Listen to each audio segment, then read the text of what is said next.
Welcome to the Appellate Division, First Department. We have 6 hours of argument time requested, so only ask for the time that you need, not the time that you want. If we have further questions, we will continue to ask them, and we are familiar with the briefs and the records in the case. People versus Daniels. Appellant? Respondent? 4, 1, and 4. Osorio versus J&P Watson. Appellant? Respondent? 5, 1, and 5. Heidi versus Roger is submitted. Crosby versus AGA Turnpike. Appellant? Respondent? 6, 1, and 2. American Transit versus Rutland Medical. Appellant? Respondent? Okay, that's submitted. Magade versus Permanent Mission of Uganda. Appellant? And how much time are you requesting? Okay, since the respondent is not here, I'm going to give you 3 minutes. Richmond Global versus Nascimento. Appellant? Respondent? I'll give you 7, 1, and 7. Ross versus Consolidated Edison. Appellant? I'm sorry, request what?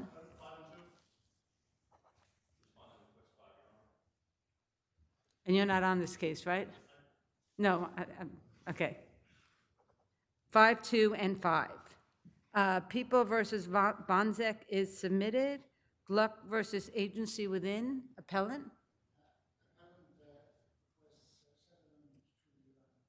Respondent? I'm going to give you 6, 1, and 6. Seabiscuit Realty versus Hayes. Appellant? Respondent?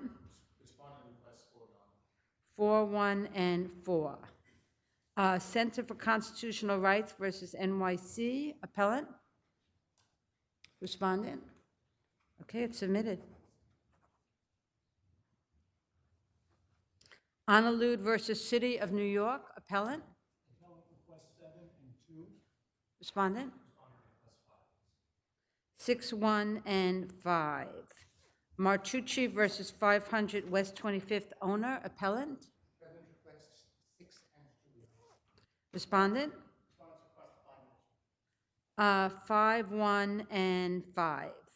Network One Technologies versus Netgear. Appellant? Request 5 and 2. Respondent? Request 2, Your 5, 2, and 2. And Mejia versus NYC Transit is submitted. Okay, our first case is People versus Daniels.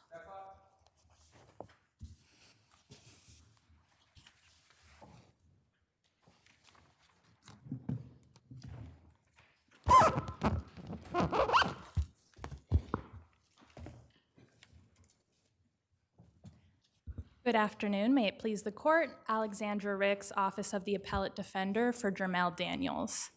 For the purposes of this argument, I'd like to focus the court's attention on point 2, the jurisdictional defectiveness argument. The indictment charges of criminal possession of a weapon against Mr. Daniels are jurisdictionally defective and must be dismissed because they omitted the material element of operability. Now, this court recently addressed a similar issue in Luis R.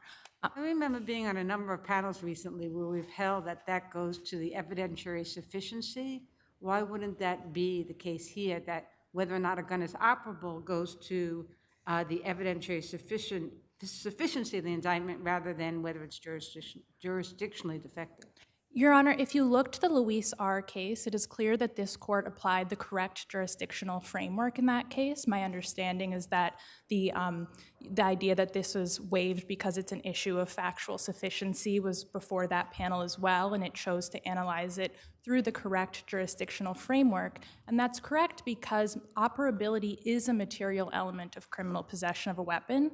That's the Court of Appeals holding in Longshore. And every material element of an offense must be alleged or that indictment is jurisdictionally defective. So this is an issue of jurisdictional defectiveness, and it's therefore not waived. Does the, did the indictment in this case, did it track the penal law at section which is 265.03? Your Honor, it did, however, the operability element... If it tracked it, why isn't it sufficient under those circumstances? Because the operability element is not in the penal law section defining criminal possession of a weapon. The statute is silent on the operability element. And so in the Luis R. case, this court's recent decision, in that case, what incorporated the operability element was its explicit reference to the definition of an armed felony in the criminal procedure law. But the indictment here is different in critical ways in that where that indictment made clear that that armed felony is a term defined in section 120 of the criminal procedure law, this indictment merely said an armed felony. And so it did not provide Mr. Daniels with the level of notice that the indictment that this court upheld in Luis R. did.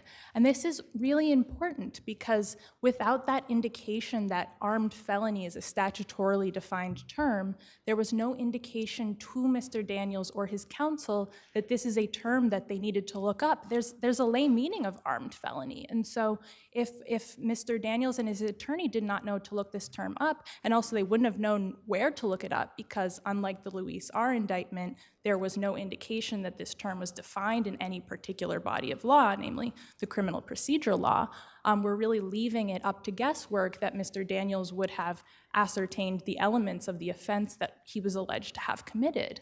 So the only distinction in this case that you're arguing is the lack of the words defined under the criminal procedure law?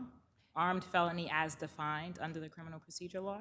Yes, Your Honor. The indictment in Luis R. had a full sentence where it said the subject matter of this count is, as you said, an armed felony as defined in section 120 of the criminal procedure law. And the indictment here, it said, you're accused of criminal possession of a weapon and armed felony. That's the only indication it gave Mr. Daniels that the armed felony definition was at issue. But since he didn't know that that was a statutorily defined term, there was no reason to look further into that, and it therefore did not properly allege the operability element here. And without that element, which is a material element, this indictment is jurisdictionally defective.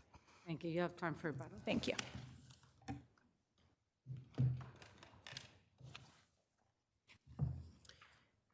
Good afternoon, Your Honors. Elizabeth Schmidt for the people. May it please the court.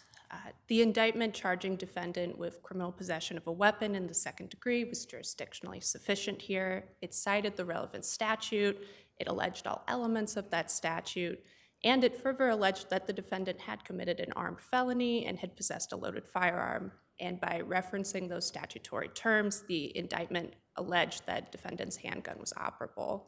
I'd like to just briefly point out that Longshore doesn't stand for the proposition that you need to plead operability in an indictment. Rather, that involved a challenge to the sufficiency of the evidence against the defendant. It did not involve a challenge to the indictment itself. If there are no further questions, we ask that you affirm. Thank you. Your Honor, Longshore stands for the proposition that every criminal possession of a weapon charge they have to prove operability. If a gun is not operable, a person cannot be convicted of criminal possession of a weapon. And there's ample Court of Appeals precedent that makes clear that every material element has to be alleged in an indictment or it is jurisdictionally defective. And here, this indictment, the face of the indictment doesn't include the words operability. The penal law section doesn't include operability. And all we have is this vague reference to the armed felony provision that is much less specific than what this court upheld in Luis R. And so for that reason, this indictment does not properly allege operability, and it is jurisdictionally defective and should be dismissed. Thank you. Thank you. Osorio versus J&P Watson.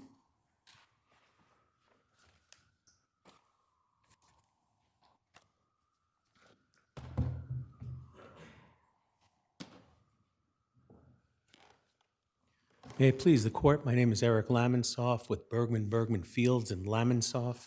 We represent the appellant, and I am here because the lower court's decision was predicated on a supposed question of fact in the expert affidavits provided in the summary judgment motions. But respectfully, we do not believe that there was a question of fact. We believe the experts were completely aligned. How did you, counsel, establish a prima facie case based on your expert's testimony? I'm sorry? How did you establish a prima facie for negligence as well as res ipsa based on what your expert said? Well, my expert says that there was a duty owed to this decedent, that there was a breach of that duty in negligently moving the decedent away from the safety of her bed and causing her to drop to the floor. So, So, counsel, how did your expert conclude that she negligently moved the decedent? Yeah, both experts, not just my expert, both experts said that when in the course of pumping the Hoyer lift to raise the decedent above the bed, you see the decedent begin to slip, and both said it in their affidavits. You stop, and both experts agree.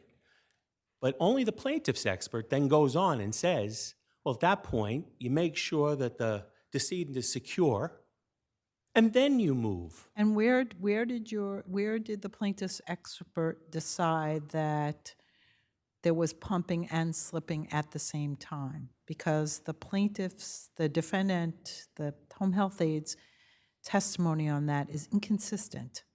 I disagree that it was inconsistent, even in the Well, let's assume that I thought it was inconsistent. Okay. Having read it, in that event, what else could your expert have relied on?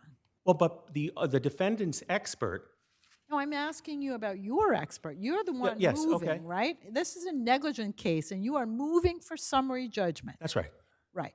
So assume that I read the home health aide's testimony to be inconsistent on that point. What else did your expert rely on? She relied on the testimony of the defendant. There's only the defendant's testimony that. Okay, so if we found that was inconsistent, that would have to be an issue of fact. It would have to be part of the record, yeah. No, it would have to go to trial then. Because I if your expert relied on testimony that we thought was inconsistent, then it would have to go to trial.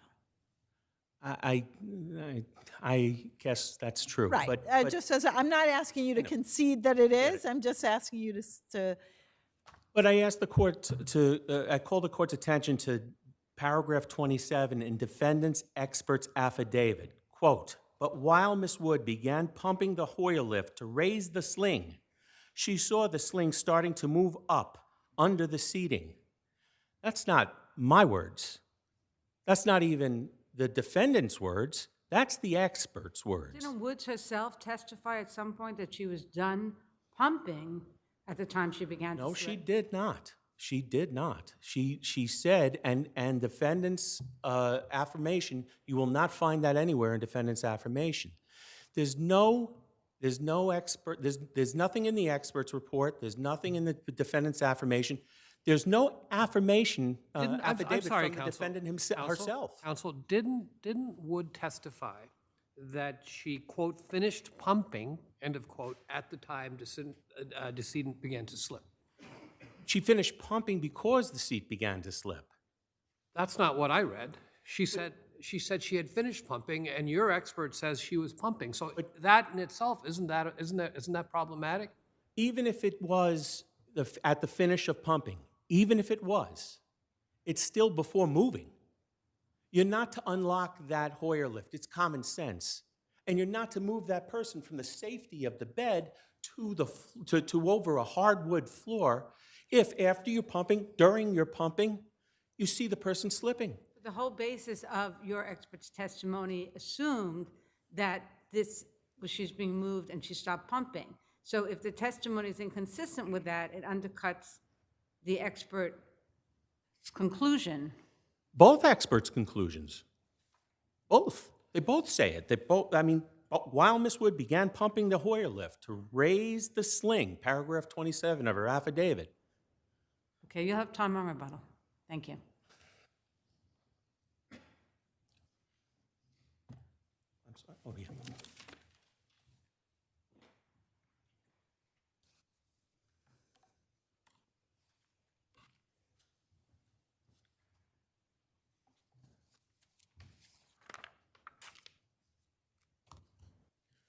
May it please the court, Stephen V. DiBraccio from Wilson Elser on behalf of defendants' respondents. There are tribal issues of fact in this case as to negligence and proximate cause. Plaintiff used the word in sum and substance, "we disagree," 9 times, 3 in their opening brief and 6 in their reply brief. I agree, we disagree. And the fact that we disagree means this should go to a jury. As a housekeeping point, plaintiff sued J.P. Watson in... Every time lawyers, that's a funny argument, just because if every time lawyers disagreed, it went to a jury, it would always go to the jury. But I don't think that's the standard that we use, actually. But maybe if you could be more specific about your argument. Certainly, Your Honor. Your Honor mentioned that, plaintiff's counsel mentioned that nowhere did the expert affirmation say that Ms. Wood testified that she stopped pumping. The expert affirmation says that in paragraph 31 of Nurse Nonan's defendant's expert's affirmation. And does your expert say if you stop pumping and you turn around and people can have accidents in the Hoyer even if they are using it properly? That's exactly correct. And let me ask you this, what does your expert say about the video, right? The video... The video doesn't show the accident, correct? That's correct. So no one can rely, an expert or a layperson couldn't rely on the video to see what happened, right? That's correct. Okay. The question asked to Ms. Wood was, did you have to continue pumping up the Hoyer lift or were you done pumping at the time she began to slip? Ms. Wood responded, I finished pumping. Can I ask you to address res ipsa?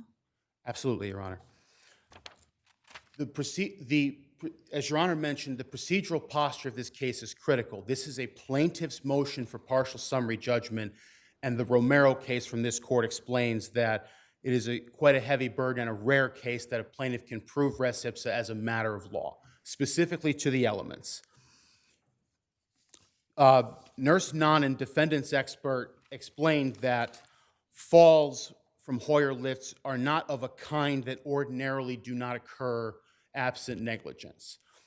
Plaintiff relied on a number of cases, Thomas and Schallert, for example, and defendants argued in response, those are cases where the patient was not supposed to be moved at all.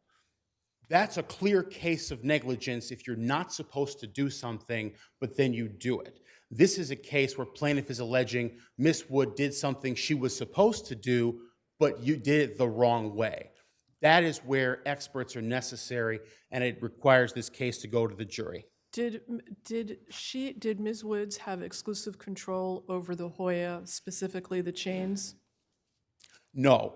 Your Honor, the decedent was receiving hospice care from another provider, and that's on pages 525 and 1024 of the record. And in fact, plaintiff herself was the one who set the chains. Plaintiff argued in their brief that at the time of the accident, Ms. Wood was in control, but that conclusion is inconsistent with the Court of Appeals opinion in Ebanks, which we referenced in our respondent's brief. There, the plaintiff got his foot caught in a gap in an escalator step, and the Court of Appeals stated 10,000 people use that step weekly. I submit respectfully that indicates that it's not just the moment of the accident that matters, but there's some time before that that we look to determine if the instrumentality was in the exclusive control. Did your client have anything to do with the chains, sir? No, Your Honor, she did not. And why was that? Because plaintiff told her not to touch the chains, and plaintiff set the chains herself. Thank you. Thank you, Your Honor.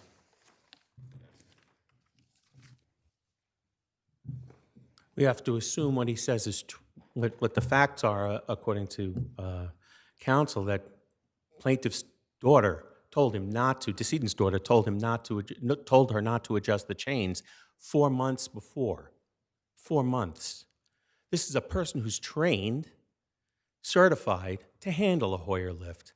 What happens when a layperson tells you what to do and tries to interfere with the duty you owe to your patient? You don't do it. Otherwise, it's back on you. Aren't there clearly factual issues as to who had control of the hoist, who was adjusting the chains, and don't you need exclusive control to make out res ipsa? If we allow that, What about the other attendant? Even assuming for purposes of this argument, we accept your argument about, which we're not, but assume we do, what about the other attendant who also had access to it? It would be absolutely horrendous, and I'll tell you why. It would be horrendous? Horrendous. I'm sorry, but I have to say so. Well, your time's up. Thank you. Can I please finish just the thought? Finish the thought. Every time a Hoyer lift is used, there's a pre-check, just like a plane, just like a bus.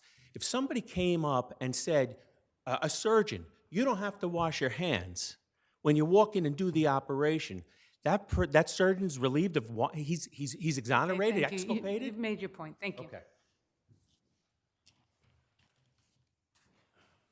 Crosby versus AJA Turnpike.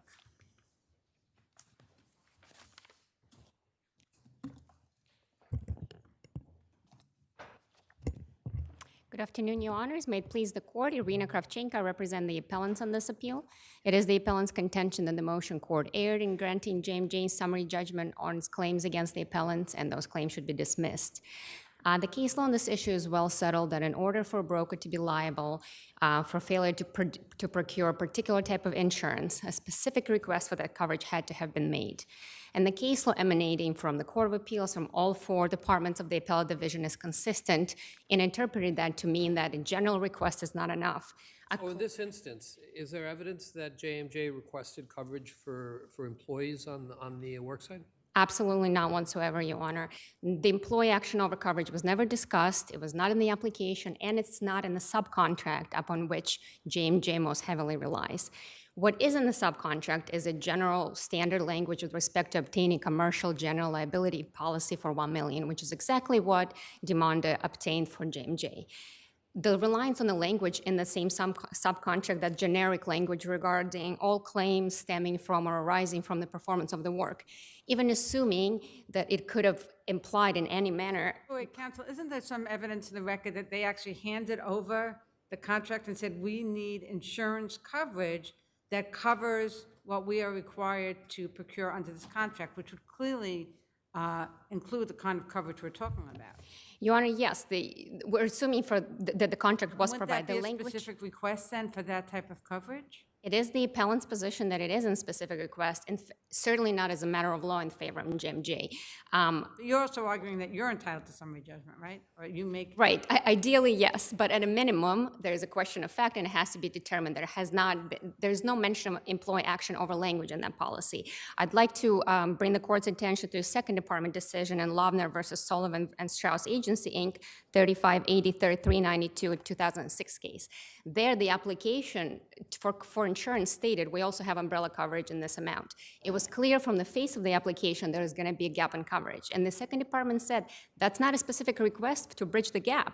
So when the broker issued a 25 grand coverage that left that gap, it said, I'm sorry, the claims against you are dismissed. The request has to be specific type of insurance, specific Let me amount. ask you this, was the testimony that the contract was actually handed over, did everyone agree to that testimony?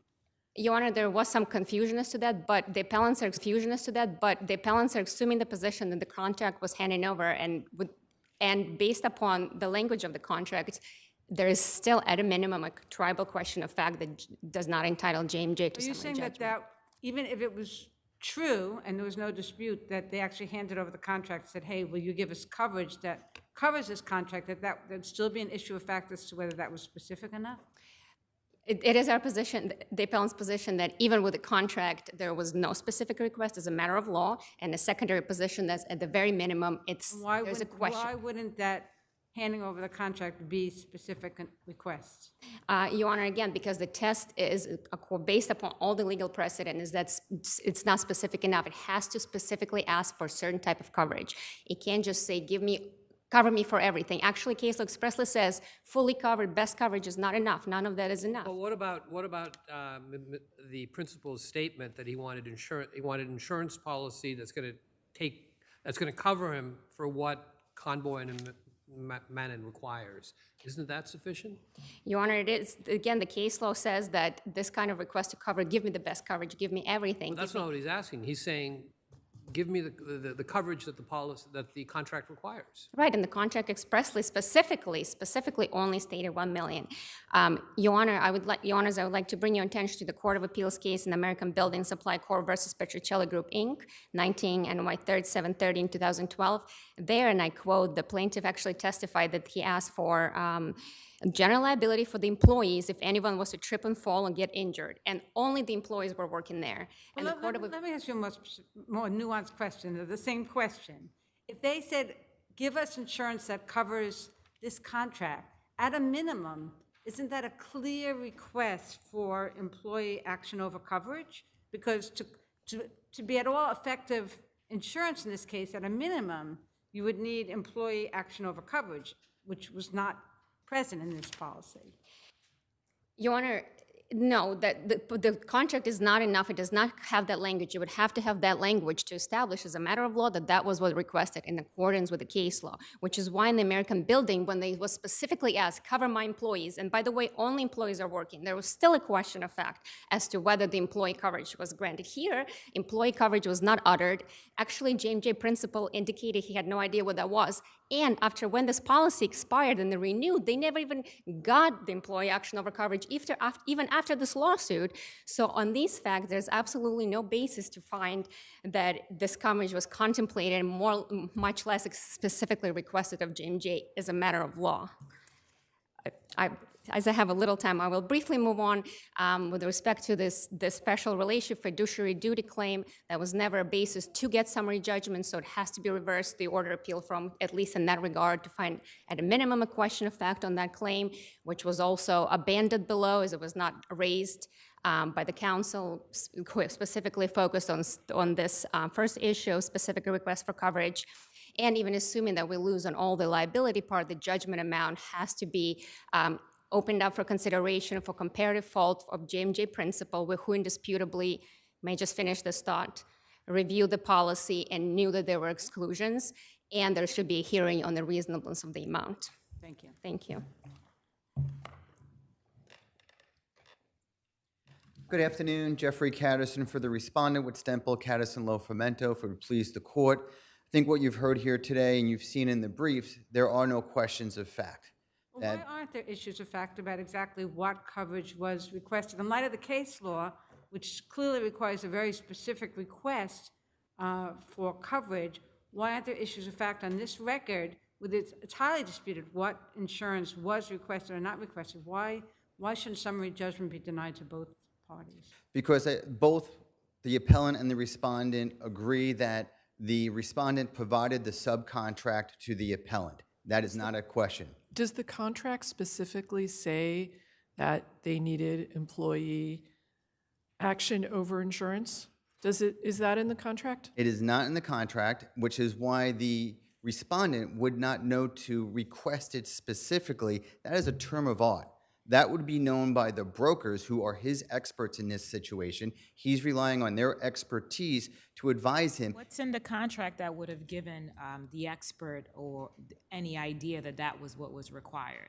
When it says any and all claims arising out of the contract, it is a construction contract. It is foreseeable that an employee at the construction site will get injured. One step further. You concede that it's broader than employee coverage. It is broader, but we'll take it one step further. And will you also concede that your client never asked for that specifically? My client did not make any specific request for any type of coverage. He relied. The contract is broader than what your the contract doesn't specifically ask for the coverage, and your client specifically didn't ask for the coverage. Are we agreed to that? We are, but then I'll get the next. How could that possibly be summary judgment for you? Because of this next fact that was unrefuted, that the appellant, Ms. Primarni, actually took it upon herself to contact Conboy and discuss the parameters of the contract. That's at record at 380. So if there was any question as to what was required, the broker took it upon herself to contact Convoy, find out what was necessary, and then advise the respondent, we have everything you need, you are covered. Wait, I thought that she denied that. She said she didn't have any conversation. I have it record at 380 that it was Who are acknowledged. you talking about? Premiani? Yes. Premiani didn't recall meeting with them, and she said she didn't know Marie Marone from Convoy and didn't have a conversation with her. That's what her testimony, that's what's in the record. So maybe one of your clients said she did. Well, JMJ, the principal owner, definitely did. And then my recollection of Ms. Premiani's conversation, she had no recollection of anything at the end So of the day. then you can't assert that as an undisputed fact. But if she does not recall, that does not make it a question of She fact. said she didn't have any conversations regarding the project. She didn't recall meeting with her, she didn't have any conversations with her. And both sides agree this is the first time that your client got asked for coverage from the defendant, right? Correct. This was the first time they were dealing for coverage, but then the one prong that the Court of Appeals allows to have, you have your three elements to have the special relationship. One of those three elements is relying on the expertise of the broker. If I might just real quick on one issue. No. Regarding the Your attorney's time's up. fees. Thank you. What? Your time's up. Thank you. I'm sorry.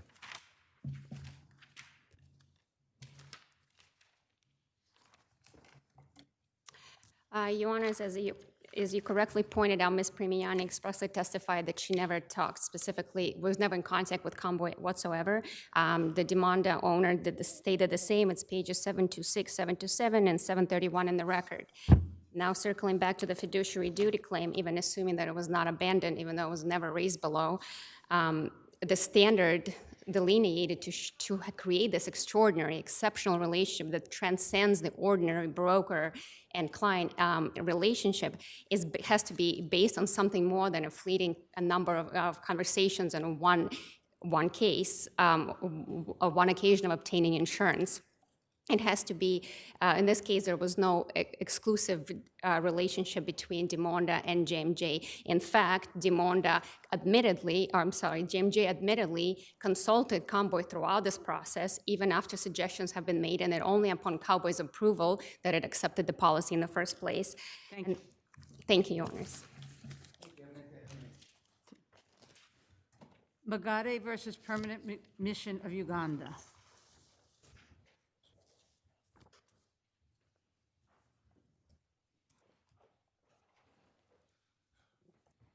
Good afternoon, Your Honors. You can go in front of the podium. Good afternoon, Your Honors. I'm the appellant, I'm pro se. I just came to emphasize that I filed a motion for summary judgment against the respondents. The respondents intentionally did not defend themselves, and therefore no issue was raised. And I believe there's no issue. The motion was denied. I believe it was an error to deny my motion when no issue was raised and when there was no opposition to my motion. The motion was based on a pending action. I also wish to point out that there are 5 respondents. One of them did not oppose, and one of them did not even submit a brief. That is Richard Nduhura. That one did not participate at all. And I also ask the court to order an entry of judgments. Like I said, there's no issue. No issue was raised, and I believe a trial is not necessary. They admitted to the allegations. They admitted to them. So there's nothing for the trial court. In the case, the case goes to trial court. Thank you. There's no issue at all. Okay, thank you. No questions? No questions. Okay, thank you very much. Thank you.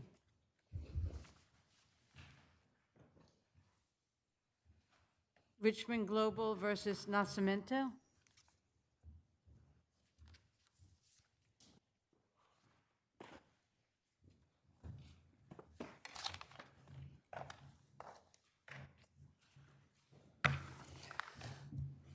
May I please the court, Haley Lowe for plaintiffs' appellants, who I will refer to as Compass throughout the argument. This matter concerns a narrow issue of contract interpretation. The principal matter is whether defendant Decio Nascimento's employment agreement expired such that he could have departed Compass and evade application of a strict. So why didn't, as the court below found, the agreement expire by its terms? Why didn't it? Why didn't it? Yes. The trial court relied on a letter agreement which simply provides that this agreement confirms that you will continue to be employed for a one-year period pursuant to the employment agreement.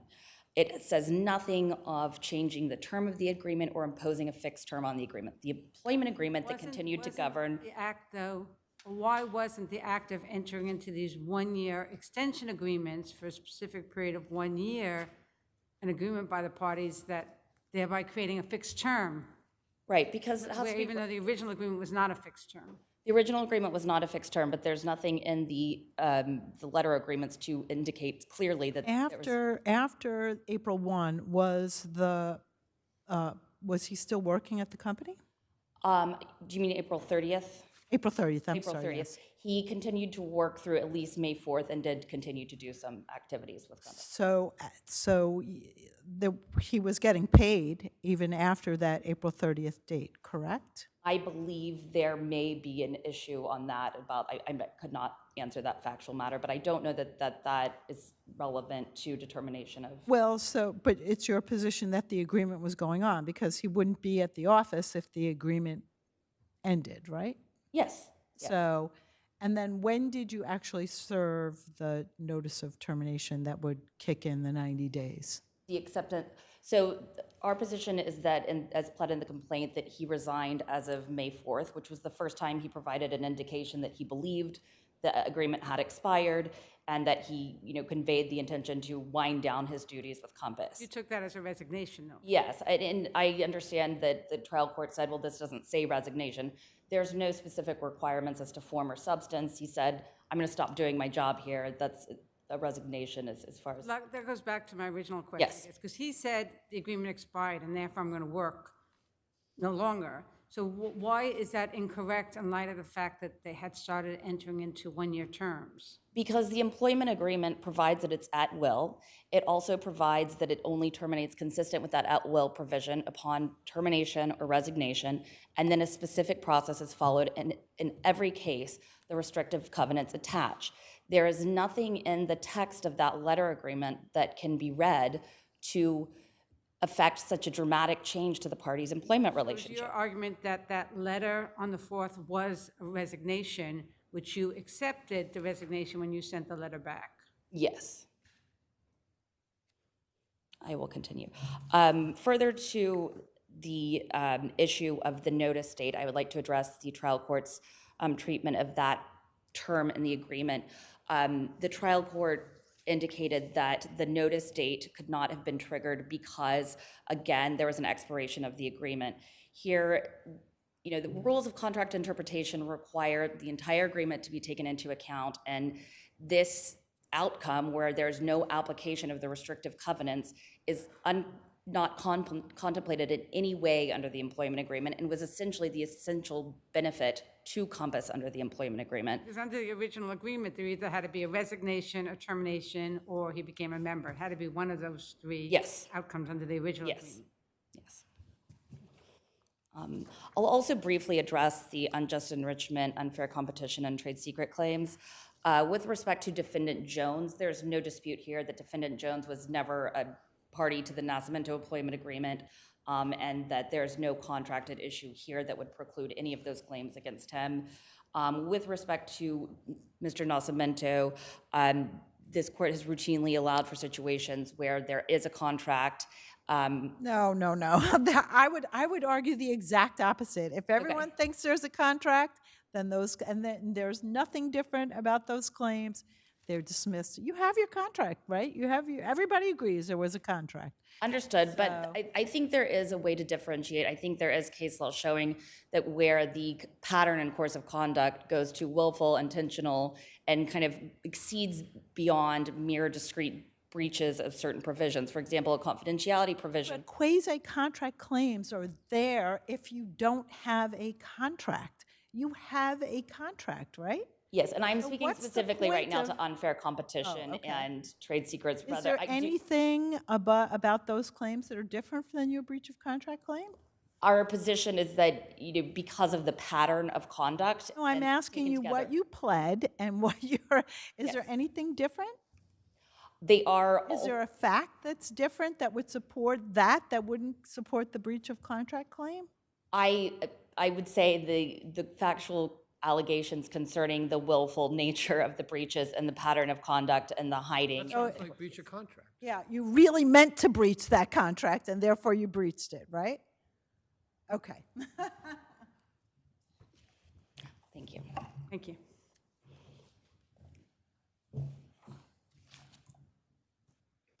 Excuse me. Bless you. Thank you. Good afternoon. Christopher Polino of Cozen O'Connor on behalf of defendants respondents. Let me ask you something. There's two different characterizations of what happened here. Sure. You say it expired.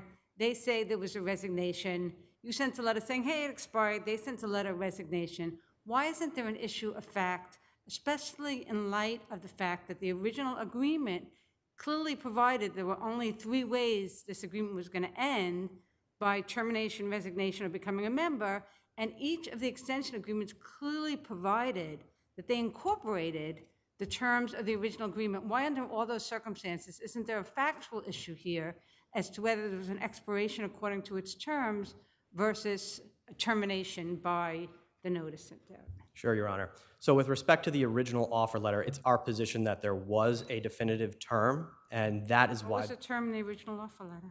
it was at most 1 year, and it was based. Where does it say that anywhere in the original offer letter that it was for a term? It says at will, and it lays out 3 ways to terminate. Where does it say a year?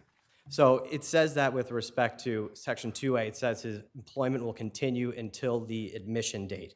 And then the admission date was only going to continue for, at most, 1 year. So that is not, at best, that's ambiguous, right? So to the extent that the court disagrees with that, it's irrelevant because the extensions clearly amended this agreement.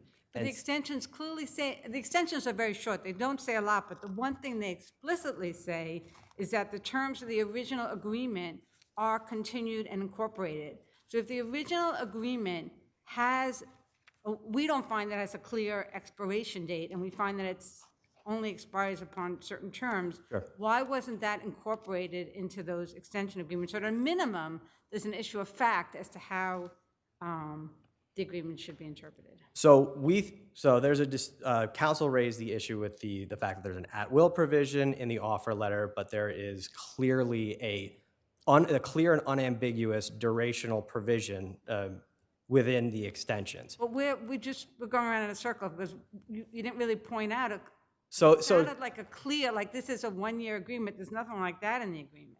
So the provision, the point that you addressed, the fact that there's the extensions are subject to the terms and the conditions of the offer letter, there's a severability clause in the offer letter, which is one of those terms that continues to govern. And so to the extent that there was no definitive term in the offer letter, and to the extent that there was an at-will provision in the offer letter, I think pursuant to the severability clause, these extensions. Let me ask you, there's a clear cut, and this original agreement did have a clear-cut tail period incorporated, that one way or another, under the original agreement, the tail period was going to come into play when he left an employment. Why should we say where the extension agreements are really silent on the issues of the non-solicitation, confidentiality, et cetera? Why should we accept your interpretation, which would basically wipe out these negotiated for provisions where they're silent and really don't give us a lot of clarity one way or another whether they were meant to continue or not? Well, I think the notice date in the offer letter is clear that under these circumstances, under the facts here, there's 2 ways that this contract, that the restrictive covenants could have applied. 1, Mr. Nascimento's resignation, or 2, Compass's termination. Why shouldn't we take the letter he sent on the 4th as his resignation? So As of May 4th, So, and let me just ask you, as a corollary to that, is there anywhere in any agreement that says expiration would anywhere specifically in the original agreement or either of the two, or the extensions, that says expiration cuts off the tail? no, Your Honor, but Right. but the notice date does give the two. Oh, I mean, I think we two- just the- agreed that that's not straightforward, right? Sure, but it does not, I mean, it's clear as to the two circumstances in which it could occur, and what happened here was the extensions expired. It said your employment agreement, or your employment will continue for 1 year. The extensions might have expired, but the original agreement is still in effect, and that's the question. What is still in effect from the original agreement? Well, his employment expired on April 30th, 2020. Did he go into the office on May 1? And so to that point, their documentary evidence utterly refutes the contention that Mr. Nascimento continued working from the 1st to the 4th. He was only paid from January 1st to April 30th. He wasn't paid from May 1st to May 4th, which shows that Compass knew that he did not work during that time period, and they understood that his contract expired. Were they negotiating during that period of time? Not during the May 1st to the May 4th period, no, Your Honor. They stopped negotiating on the April 30th? Or- They didn't negotiate at all. On May 4th, Mr. Nascimento said, hey, Peter, Mr. Kellner, our contract has expired. Just given that my timing is almost running up, I just want to address one issue in particular. Regarding the quasi-contract and tort claims, defendants did not improperly raise alternative arguments, as is argued in the reply. We're not seeking affirmative relief here. We're only seeking affirmance on alternative grounds. And with respect to those claims, the unjust enrichment and the tort claims, they're predicated on the fact that the track record is confidential. Clearly, it's not confidential. It wasn't intended to be. The entire premise of the amended complaint was that plaintiffs intended to broadly disclose the entire 3-year track record in order to market Compass. And the documentary evidence shows that they... Is that really a basis that you want us to make a finding on at this moment? It sounds more like summary judgment. Isn't the stronger argument that it's duplicative? Well, sure. I mean, it's also duplicative. But it's not duplicative as to Jones. We argue that it is, Your Honor. No breach of contract claim on Jones' part. Well, we would argue that... Why is it duplicative as to Jones? Say it again? Why is it duplicative as to Jones? So, it's duplicative as to Mr. Jones because Mr. Nascimento formed Norbury. That competed with Compass. That's the subject of the non-competition claim. Mr. Jones is alleged to have carried out that same exact competition as an employee of Norbury. And also, the claims for breach of the confidentiality provision against Mr. Nascimento is identical to the claims against Mr. Jones. Thank you. Thank you. Thank you, Your Honor. Briefly, I will first address the contention that there was ever a definitive term in the employment agreement. There is a 1-year term, and in fact, we offer this as an example of what may have been being referred to in these letter agreements.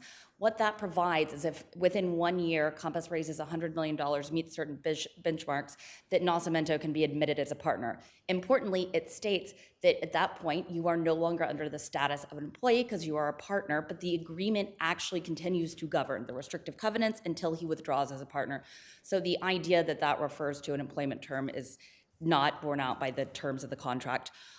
We agree that there are issues of fact concerning what may have been meant by these letter agreements. They at best are ambiguous as to what this 1-year term refers back to, what was extended, and what rights the parties believe they were amending thereby, and we should be entitled to explore these issues in discovery.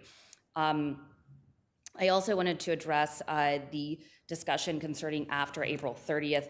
There are some emails that the trial court relied on that show the correspondence between May 4th and ongoing, in which, as of May 5th, and this is, please don't focus on... You need to wrap this up because yes, your time's please. up, so you can just finish your thoughts Yes, quickly.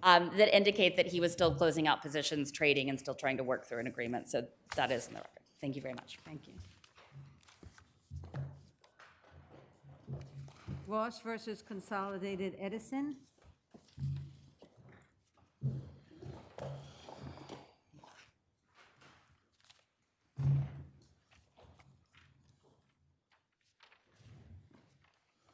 Good afternoon, Your Honors, and may it please the Court, James Emmett Murphy for Plaintiff Appellant. I don't normally start out arguments by quoting 19th century case law, but I think in this instance it's appropriate. The Court of Appeals has repeatedly held that workers have third-party beneficiary rights to sue for unpaid prevailing wages, relying on their decision in Lawrence v. Fox from 1859. That decision holds that where one person makes a promise to another for the benefit of a third person, the third person may maintain an action upon it. There is no question here. Let me jump in because we have two separate issues we need to address in a limited time. Since you've talked about contracts, why don't we talk first about an argument that arguably was not made below, but is clearly being made to us, which is that there was a contract between the City of New York and Con Ed, that contract has to exist because it was a requirement of the permit, and that they're suing upon that contract as a third-party beneficiary, which bypasses the whole permit issue.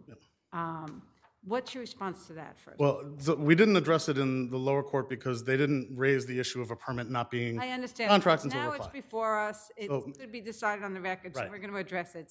So as a matter of statutory requirement, Con Ed was required to agree before such permit may be issued to agree that the prevailing scale of union wages shall be the prevailing wage for the work performed here.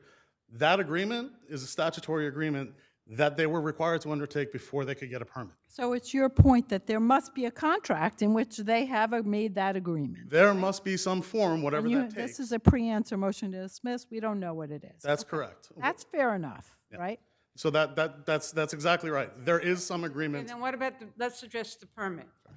So, first of all, do you still want to pursue that argument in light of your contract argument? Because, and if so, why should we accept that argument? We now have a district court, two trial courts from Supreme that have all rejected the notion that a permit creates third-party beneficiaries. All relying on this decision. There's a whole bunch of cases that are relying on what Yeah, but happens they're here. making their own analysis. They could easily, if the district court disagreed with this decision or the other judge disagreed with this decision, they wouldn't follow it. They're following it because they agree with an analysis. So now I have three judges who very recently held that this permit does not create third-party beneficiary rights. Why should we hold otherwise? The response that I would give to that, and as I said, there is this issue of this other agreement, is that This is a separate argument.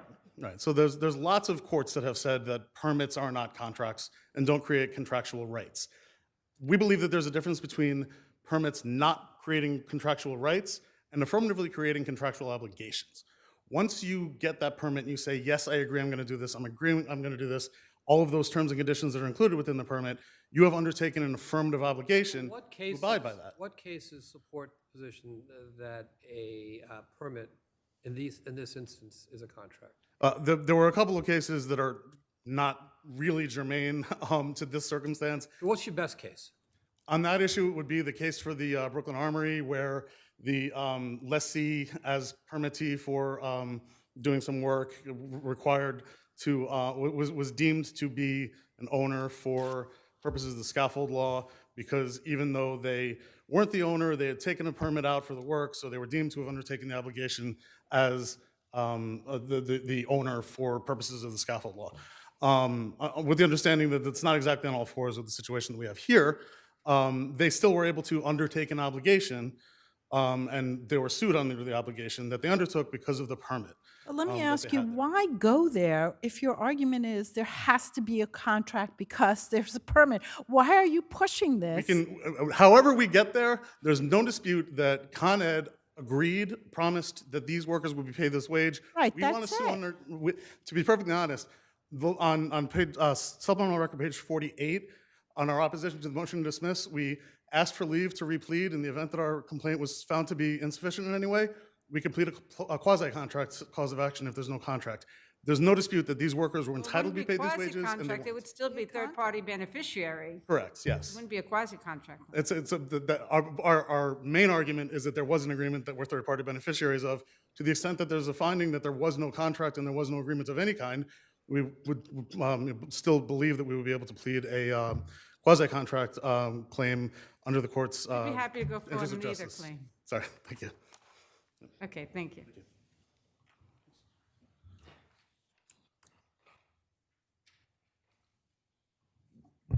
Good afternoon, Your Honors. May it please the court.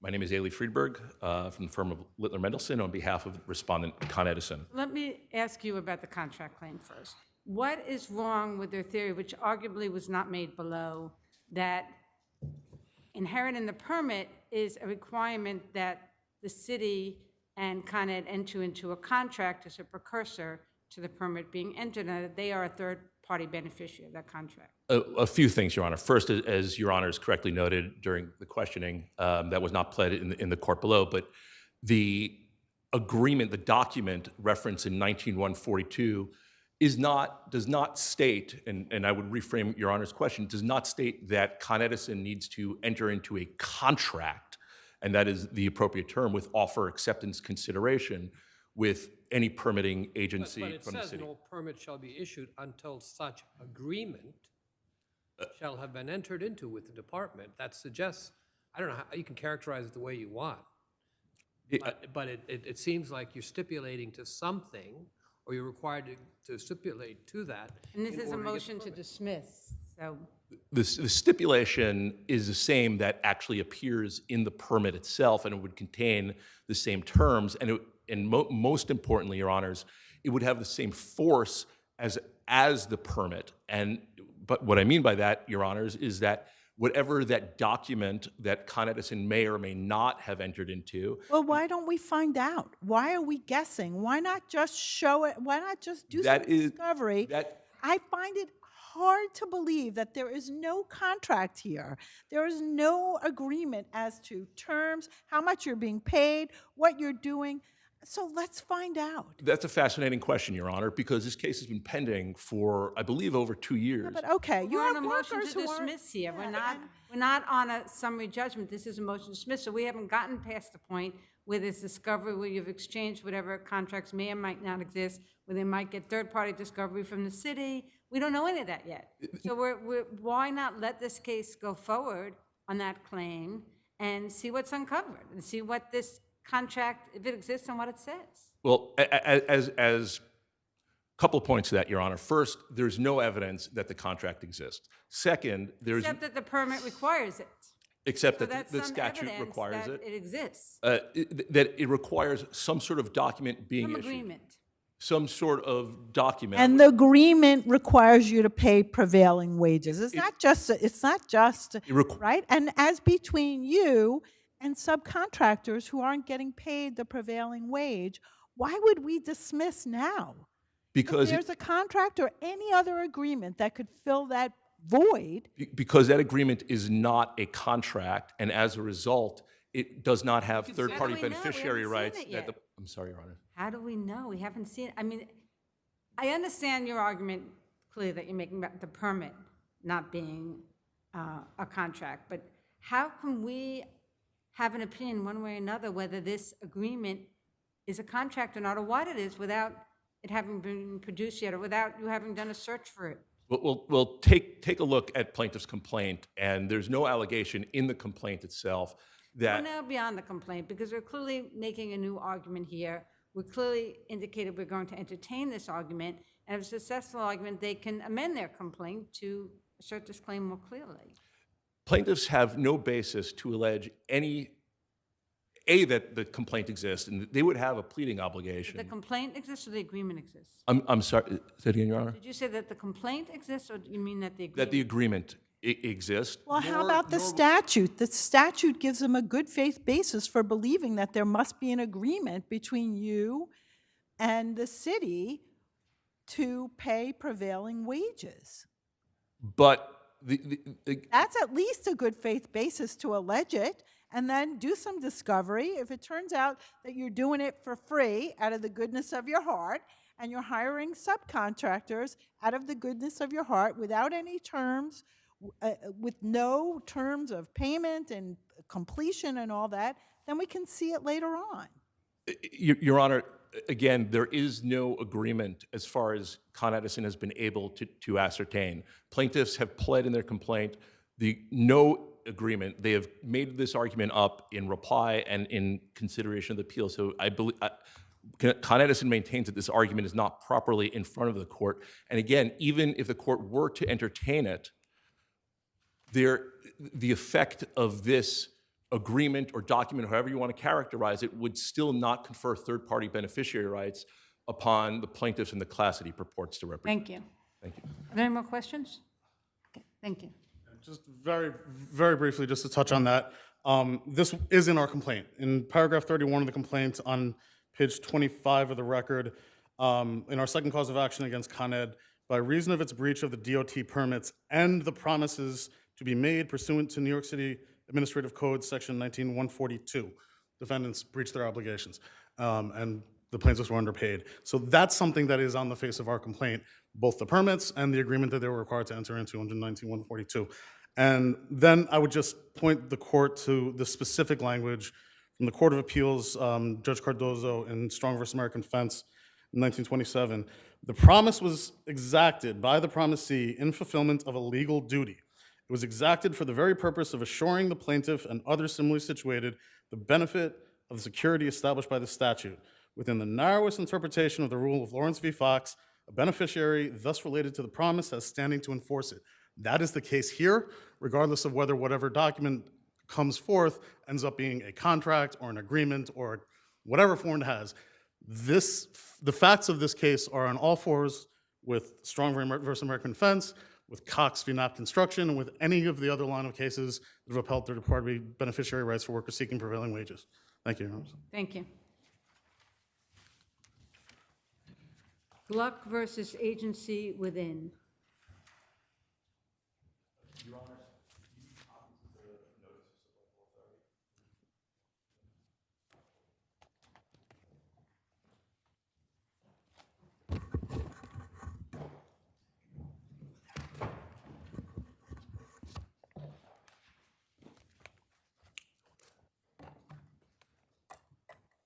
Good afternoon. If it pleases the court, Eamon O'Kelly for the appellants. This appeal comes out of an arbitral award of $1.6 million approximately in legal fees and costs against my client. And it's our contention that the award was excessive, that it wasn't reasonable, that it exceeded what would be a reasonable award. Counsel, as you're well aware, our power review and arbitration awards are extremely, extremely limited. As long as the arbitrator follows, the proper procedures and considers the factors, which they clearly did here, it's not typically a basis. So why, in this case, should we interfere with the award of attorney's fees? Yeah, Justice Cohen in the court below commented on the unusual features of the fee arrangement between the law firm here and respondent. The respondent hasn't paid any legal fees since 2000. There's no requirement that the legal fees be actually paid for them to be awarded. That's not a requirement. Even if it was before us, it wouldn't be a requirement. Well, Your Honor, there's, it's a provision in the law that if the fees are so excessive. But in this case, how are they so excessive? I'm sorry, Your Honor? How are the fees, the attorney's fees, which, mind you, the arbitrator did after a full analysis, why are they excessive in this case? Well, let me say two things in response to that. The arbitrator did not do a full analysis. She stated what the requirements were. Then she put into the award a couple of sentences verbatim from the respondent's brief and said that his request for $1.6 million was reasonable. But to so the valuation was, which the arbitrator found was, I think, was 19 million plus, correct? That was the valuation? No, Your Honor. The only valuation that was done in which the respondent disputes said that his 35% interest in agency within was worth $4.7 million. And the fees accrued up to November 2022 were 4.1 million. We don't know what the fees are now, but at a previous annual run rate, they're probably around 5 million. And even if that 4.7 million was grossly understated, as the respondent maintains, even if it was twice if the value was twice as much as what Pricewaterhouse found, 5 million or 4 million against a value of 9 million is excessive. There's any amount of case law where about 33 or 35% is the upper bound of what's reasonable. And the reason that the fees, or at least a reason that the fees were so excessive in this case, is you didn't have the normal checks and balances and restraints that you have in most cases, where you have a client who is keeping a very close eye on what is being billed and is pushing back at his lawyers. Any of us in private practice are well aware of that scenario. Mr. Duck, the respondent... On the other hand, isn't your client also sort of complicit in this multi-year litigation where the fees really got so excessive? Well, I can assure you that our client's fees were nothing like what the respondent's fees were, because we've got a client who is, insisting that we only take on battles that are important and that we only do research and so forth in items that are likely to have a high yield. There's always a client looking over your shoulder saying, stop spending so much, stop spending so much. In the case of respondent, there was no such restraint. He never looked at any of the bills, he never questioned their rates, he never questioned what they were doing. We've got deposition testimony to that. He was absolutely oblivious to what they were spending, because he expected that at the end of the day, our client was going to be made to pay. One second, counsel. Let me just interrupt you. I'm sorry, Your Honor? The arbitrators found that there was a finding that his value in the company was 19 million, correct? No, there's no finding of the value in the company. There is a second appraisal. Didn't the arbitrator find that the value of the interest was 19 million? Not Judge Pines, this arbitrator. Right. The value of his interest has not yet been determined. Right, but there was a previous finding of 19 million. No, when you say, and the award was 1.6 million in fees, right? Your Honor, the only... I'm just trying to get the numbers. Yeah, no, the only... Was there a finding that the plaintiffs or the minority, the 35% interest was 19 million? Somebody made that finding, correct? The respondent had some private analysis done, but the only independent... There's not an agreement that $4 million is at stake here. No, that is actually the principal subject of disagreement. Exactly. So your statement that this case is only worth $4 million, that's your client's view, right? That's the... Not the other, right? There's a view that this case is worth 20 million. Correct, or 19 million. And then the fees are 1.6, correct? The attorney's fees. No, the total attorney's fees up to November 2022 were 4.1 million. A previous request for 2.6 million was denied by How much was awarded? I thought 1.6 was awarded. The 1.6 was awarded. That's all that's at issue now, is 1.6, right? That's what's currently in contention. Right, okay, so when you're talking about some other number, that's not at issue here. At issue here is 1.6, is that correct? That's correct, but I respect... Against claims that the interest is 19 million. I mean, I know your client says 4 million, but the claim is that the interest is worth 19, right? And you're saying that's excessive? If it were 19 and if the fees were 1.6, I wouldn't be saying it's excessive, but you have to measure... That's what we have right now, right? No, respectfully, Your Honor, you have to measure the total fees against the total anticipated recovery. Total fees up to a year and a half ago were 4.1 million. He was denied... But there's no award for 4.1 million, correct? I don't know where the 4.1 is, but the award was for 1.6. The award was Let's for hear from 1.6. opposing counsel. Let's hear from opposing counsel.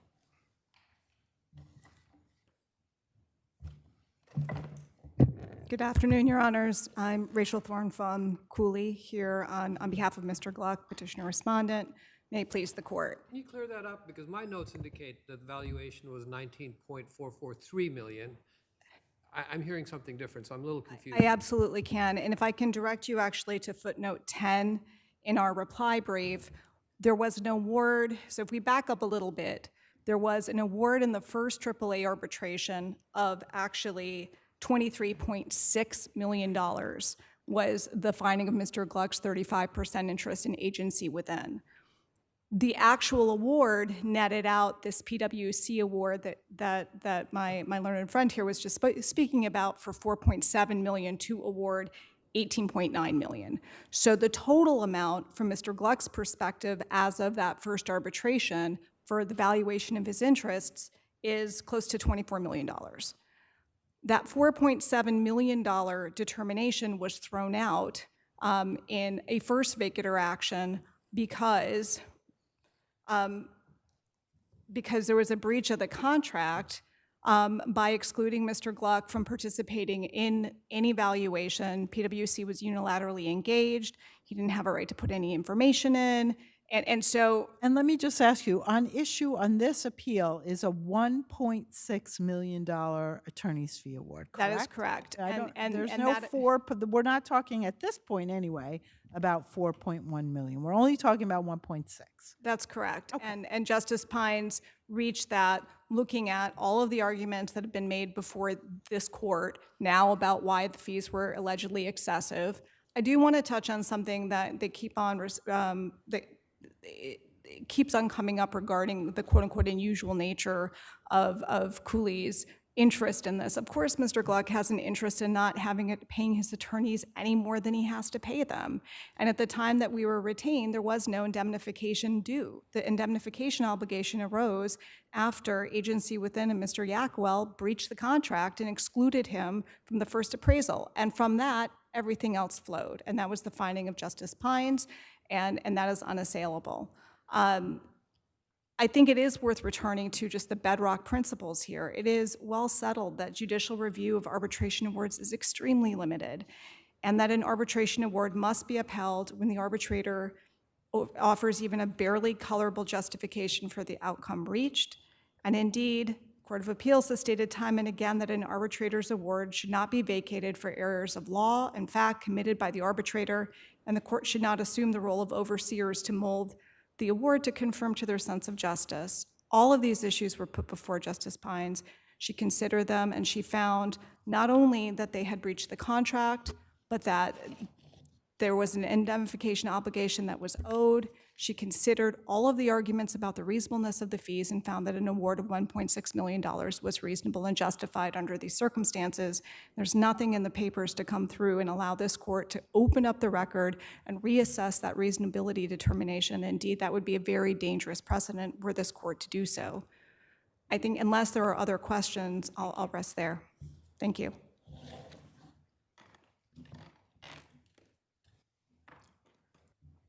Just very briefly to go back to the evaluation.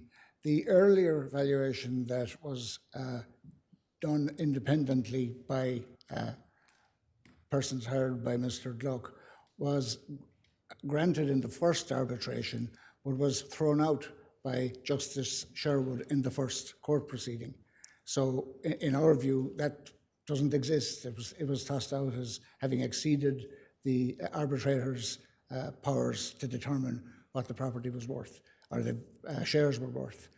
And again, we think that this is the poster child for a reason that there is a public policy exception or codicil to the vacatur provisions in the CPLR and the FAA, because we have a situation where there is no restraint on the amount that is being billed by Cooley. Their client has testified that he never questions the bills ever, and ultimately they're going to be stuck with on our client. Thank you. Seabiscuit Realty versus Hayes.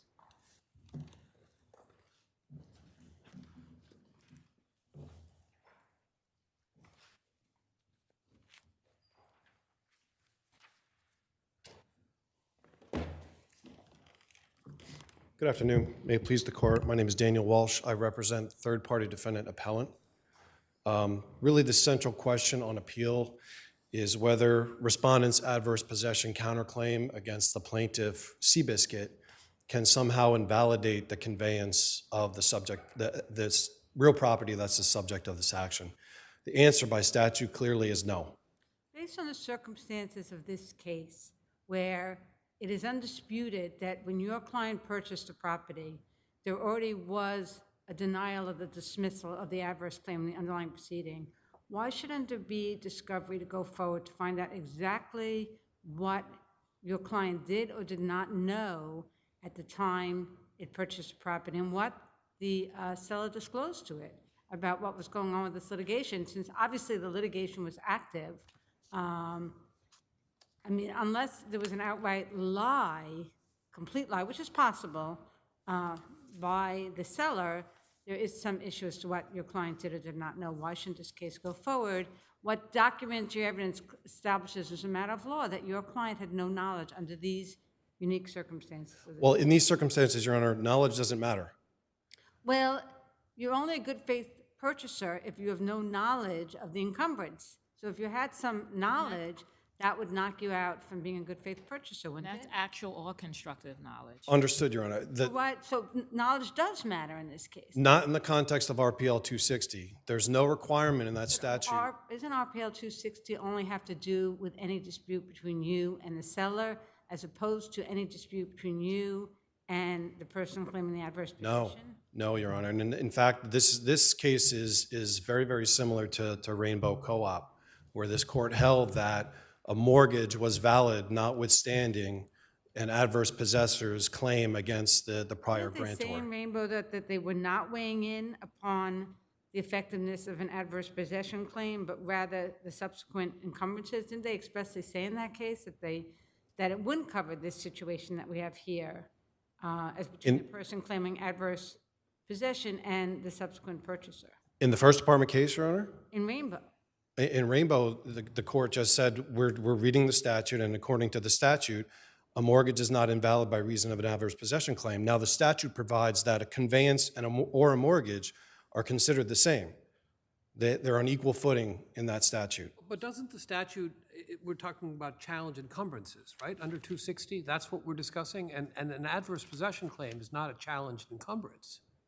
No, Judge, whether it's a conveyance or a mortgage, i.e. an encumbrance, it's treated the same under 260. And it's in fact designed to eliminate situations like this where someone pops up and says, oh, I have an adverse possession claim, that conveyance is invalid. Someone just popping up and saying I had an adverse possession claim. This is a case where there had been a motion to dismiss that claim, which was denied, which is why arguably there are issues as to the notice. Well, the lower court... It's not popping up. It's not someone coming out of the blue and saying, hey, I have an adverse possession claim. Well, that is sort of what happened, but I understand Your Honor's Wait, point. I want to push back on that. How is that what happened here? My recollection factually is you enter the agreement, or the contract at least, prior to the seller bringing the lawsuit against Ms. Hayes. Lawsuit's brought, there's motion practice. There's in fact a statement by the seller that they can't provide an affidavit because of this lawsuit. Then miraculously, subsequently, an affidavit is produced saying that there are no judgments, there are no encumbrances, et cetera, et cetera. Isn't that, it seems to me that there are some questions about whether or not your client is on actual or constructive notice. Well, setting aside that there was no notice of pendency, the matters that you referred to and the matters that respondent has referred to in his briefing and below all had to do with what our seller, our grantor, was doing in the context of the litigation. There's not one iota of proof or even an allegation that we knew or were told, or there's no articulation Going of back any... to my first question, under these unusual circumstances, why shouldn't there be discovery to find out what was or was not disclosed, with the seller expressly stated to the record to the court that it had concerns about how it could go forward with this transaction if the adverse possession claim was not dismissed? Shouldn't we have some discovery to find out what was or was not stated, what was or was not conveyed, what the relationship was between the seller and the purchaser in this case, whether they were potentially in collusion somehow to avoid this adverse possession I don't think so, Judge, because the documentary evidence is contradicting everything that the respondent has been saying. And I understand your point. Well, but all the documentary evidence doesn't conclusively establish, or how does it establish conclusively that your purchaser did not have any knowledge of this litigation? How can the documentary evidence establish that? Well, among other things, the certified title report that showed no filing. It wasn't in the title report. We understand that, but even if it wasn't in the title report, under the circumstance of this case, how do we know, based on these circumstances, that your purchaser didn't have knowledge? Well, in addition to the report, the title affidavit, which says there are no. Did your client put in an affidavit saying I had no knowledge? I'm sorry, Judge? Did your client put in an affidavit? On the motion? On the motion to yeah. dismiss the third-party complaint? Yes. And your client said, I didn't have any notice of anything? Bona fide purchaser for value. We didn't No, have I know that's a different thing than saying I didn't know anything about the adverse. I didn't see that. That's what I'm asking you. Did your client say, I didn't know anything about the adverse possession claim? I think they said we had no notice. No, that's right. That's not, yes, of course. It's a lawyer-drafted affidavit, but that's different from saying I had no idea that there was an adverse possession claim. And you have the sellers telling the court, I can't close on this. The buyer won't take it with the adverse possession claim. Respectfully, Judge. And you're saying that doesn't raise any issue of that? That's not what was said in court. What was said, the seller said to the court, the title agent is not going to let this closing go through unless we can assure them, and I'm paraphrasing, but it did not say that the buyer is not going to go forward with the closing. We're going to look at the record. Let's hear from opposing counsel. Of course. Thank you. Good afternoon, Your Honors. May it please the court, Ralph Bowen for the respondent, Ms. Jacqueline Hayes. Your Honor, in light of the court's question, I don't know how much more I can add. Well, those were only our questions. We have questions for you. That's fine, Your Honor. Insofar as the bona fide purchaser, and that has been the contention, the actual litigation that was brought in the very first motion to dismiss, the representation was brought by order to show cause on an emergency basis, because the representation of plaintiff was that our claim of adverse possession was interfering with their ability to close on a contract which was provided as an exhibit to that emergency order to show cause. And the court is correct, Judge, you're correct. The actual representation, both in their documents and in oral arguments, our record would show that we submitted the transcript for the provision where he says, we cannot close. Purchaser is unwilling to purchase with this cloud on title. And as the court correctly points out, the reliance on the existence or non-existence of an LP, a list pendants is only one form of... Why not? Why not file it? Why didn't you file it? Your Honor, my client is an 83-year-old woman who, in the twilight of her years, is forced to deal with multiple litigation brought by the plaintiff. In this case, her whole home is in jeopardy because of these fractional interests that they purchased by airship deeds. But that's the reason why you would file a notice of pendency, because it's that important. I understand, but there were two litigations that we came in after the fact. And in the first instance, we were dealing with an application that we took over a case from counsel, two cases in fact. And when we started going through the second litigation is when we realized our client did have an adverse possession claim, which we raised as a counterclaim to their original action, suing her for several hundreds of thousands of dollars for back rent.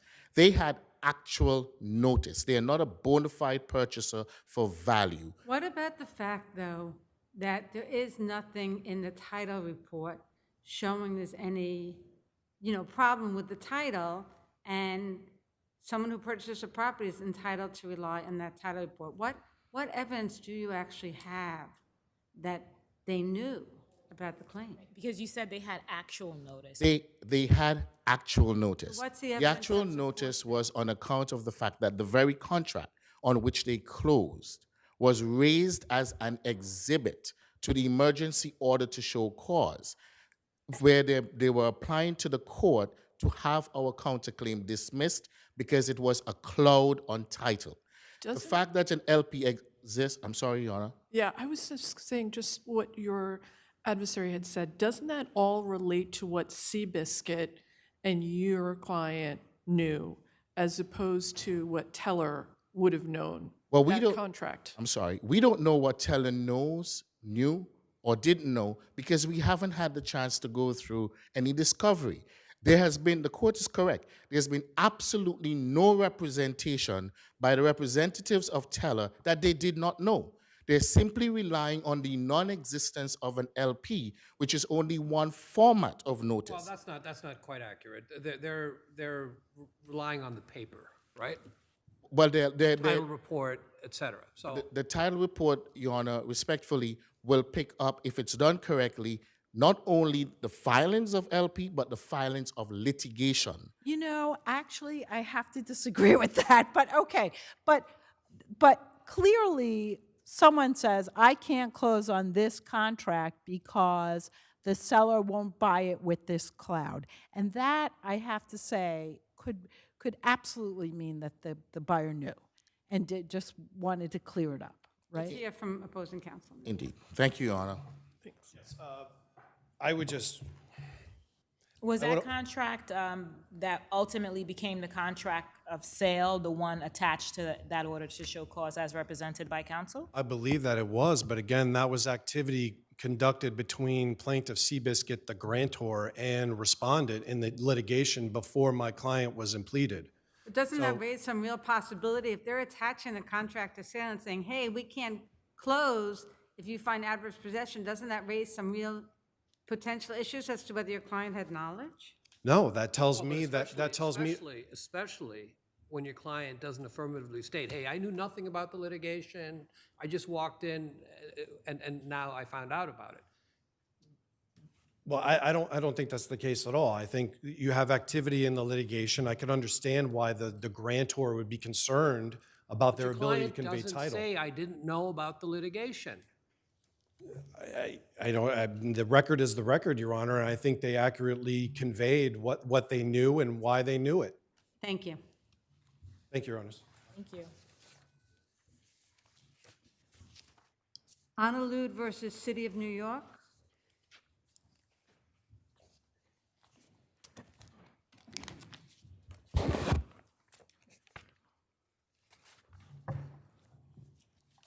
Good afternoon, Your Honors. Edward Sivan for the plaintiff appellant. This is plaintiff's appeal from an order of the lower court granting a judgment notwithstanding a verdict in favor of the plaintiff on his false arrest claim. Even putting aside the issue of law of the case, viewing the evidence in the light most favorable to the plaintiff, the jury's finding in favor of plaintiff on his false arrest claim not only was not utterly irrational, to quote Cohn versus Hallmark Cards, but it also was the only reasonable verdict. Now, why is that, counsel? If you have a witness who has identified someone involved in a criminal transaction and points that person out as the individual that the witness claims is the person that did the act, why is that not probable cause for the officer to then arrest that person? That is probable cause, but that's not what plaintiff's evidence showed, and the jury was entitled to accept plaintiff's evidence. If I could review that evidence briefly, again, in the light most favorable to the plaintiff. Okay, just tell me how that is not what the jury heard. Okay, the jury also heard that she did not point out this person. In fact, they had teed this up. The defendants had teed this up all along during this 14 years of litigation that Andrea Lowndes actually pointed. Counsel, when you consider the issue of probable cause for false arrest, you're not doing a complete review of all the evidence. We're asking as a court, was there probable cause for the arrest? And normally, like let's say this was a summary judgment motion, if someone came forward who was an eyewitness to the accident, who says they knew the person, I knew this person, and I'm identifying them, that would be enough to establish probable cause to survive a summary judgment. So why is it not the same here, that if you have one person coming forward who would supply the probable cause, why isn't that enough to overturn the verdict? Again, it would be enough were that the only evidence? Was that, All right, but you're asking to weigh all the evidence at a trial, but this is not a weight of the evidence case in a criminal.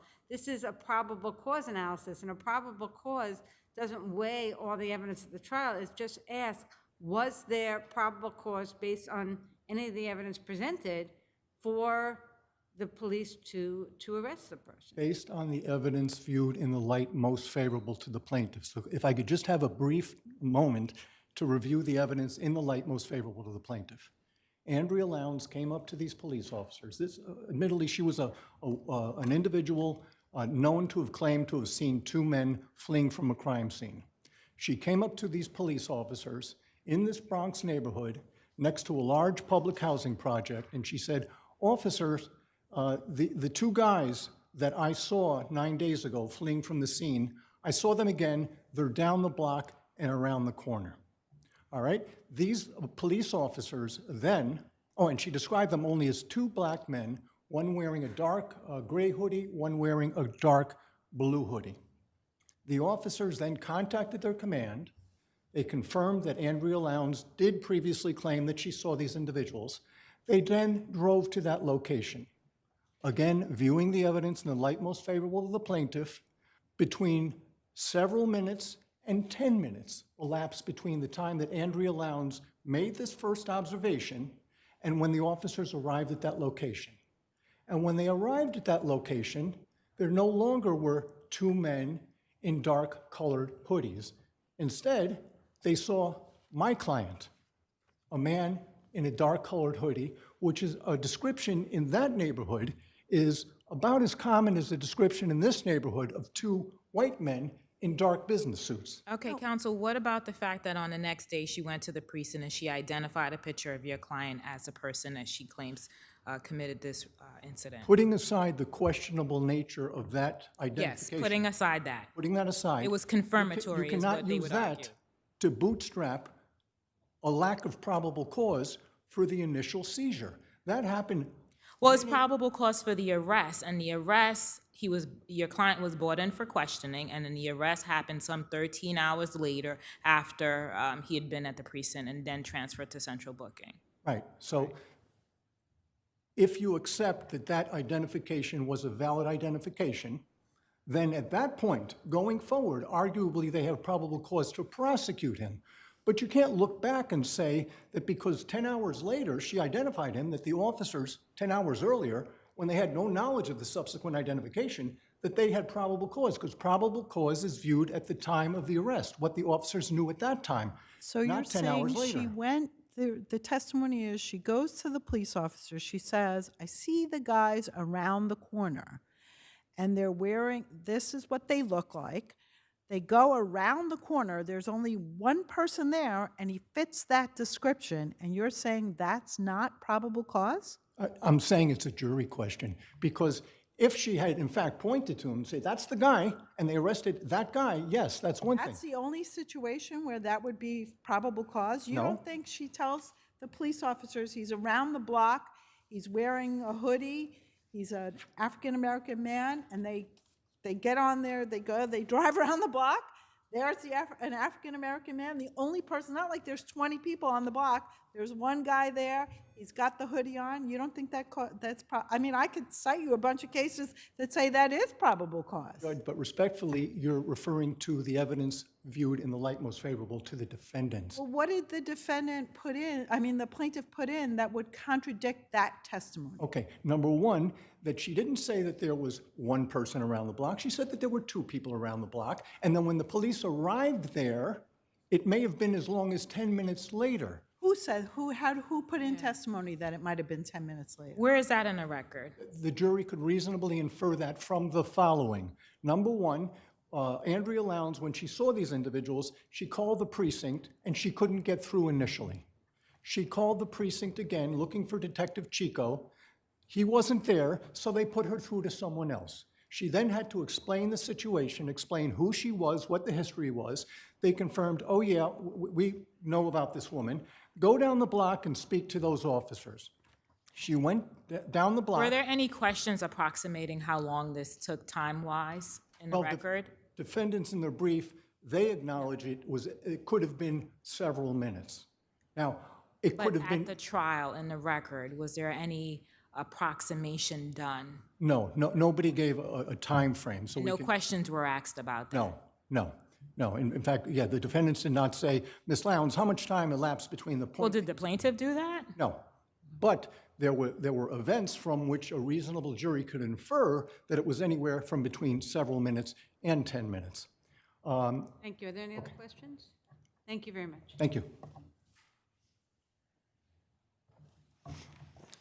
Good afternoon, Your Honors. May it please the court, my name is Martin Rowe. I represent the respondents here. Your Honors, this is a textbook case of probable cause. As your questions earlier pointed out. How do you respond to your adversary's argument that based, at least on some of the questions that have been asked, that we're supporting the defendant's position that there was probable cause, but this was a jury question, and the jury ruled against you on that, and that at this point we should look at it differently in light most favorable to plaintiff? Respectfully, Your Honor, we do disagree. The fact that the testimony itself introduced at trial did establish that Ms. Lowndes said she went up to these officers and said, there's a guy around the corner who was involved in this robbery that I was a witness to. So we would say that right there was sufficient to establish probable cause. So that is a legal question which we submit. There hasn't been any other showing, as Your Honor's questions reflected, that from plaintiff's side that there was something that impugns that showing. The focus on after the fact paperwork discrepancies is insufficient to dissolve probable cause at that. But the plaintiff also argues that the description of black men wearing jeans and a hoodie in the Bronx, I mean, you know, that's a lot of people it would cover.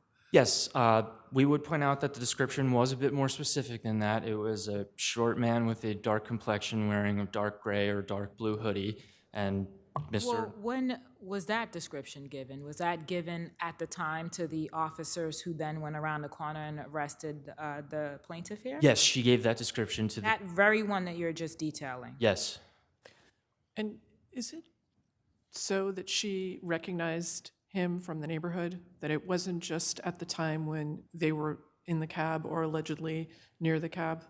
She had testified that she had seen them on her street essentially every day for the prior year, so it is our position that she was familiar enough to make that identification, especially when she, again, walks past him on the street as she does every day going to work.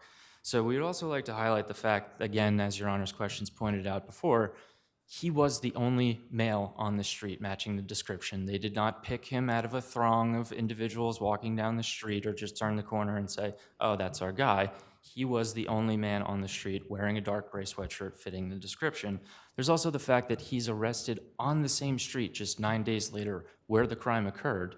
And to address specifically the questions raised about was it 10 minutes, was it a minute, there is testimony from, I believe, Officer Kucerik or Hernandez, I can't quite remember, who said that a mere 30 to 40 seconds elapsed between them getting confirmation from the detectives and them rounding the corner and arresting him. And was there any testimony disputing that testimony, or was that uncontradicted? That was uncontradicted, Your Honor. All of both police officers seem to indicate that same time frame of. And that time frame only relates, though, to the time that they spoke to someone at the precinct and the time that they went around the corner. It doesn't include the amount of time that it may have taken the witness to call, have to wait to speak to the right person, right? That's correct, Your Honor. We don't have a specific time frame for that, but we do, however, have testimony from Miss Lowndes that when she identified the police car down on Yates and she told that to the officers, she said, and I quote, she ran over there to the officers and began explaining, at which point they contacted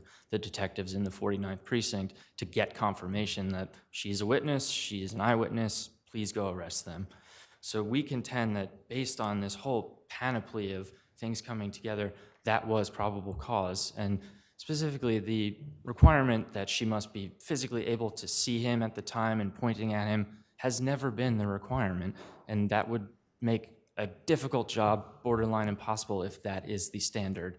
I did just want, with my remaining time, to address the law of the case argument. It is our contention that it doesn't apply to this court and it didn't apply below. It is not a categorical bar on judgment and directed verdicts and judgments at trial if summary judgment is denied.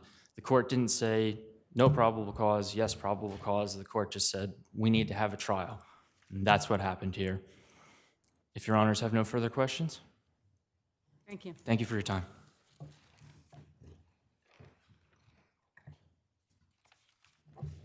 The officer's own records indicate that the only description given were two black men in dark-colored hoodies. Nothing about short man with a dark complexion. And I don't know that dark complexion adds anything more to. But race, would you agree? Plaintiff identified the race, the sex, the clothing, and the precise location. Isn't that sufficient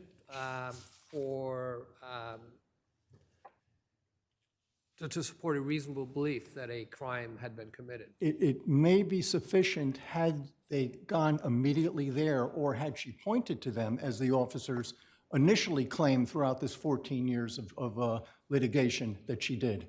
But that never happened. There could have been any number of individuals with that same description, which is a very vague description, at that location, possibly 10 minutes later. And if I could just briefly address the law of the case argument. This court's decision. We didn't even have the evidence of this witness in the last, when she made the summary judgment determination. Hadn't it been excluded? That it was available both at the summary judgment stage and at the first trial, because Kusarak testified to what Andrea Lowndes told him. She wasn't allowed to testify. But Your Honor, Thank you. respect. Thank you. Okay. Time's up. Martucci versus 500 West 25th owner.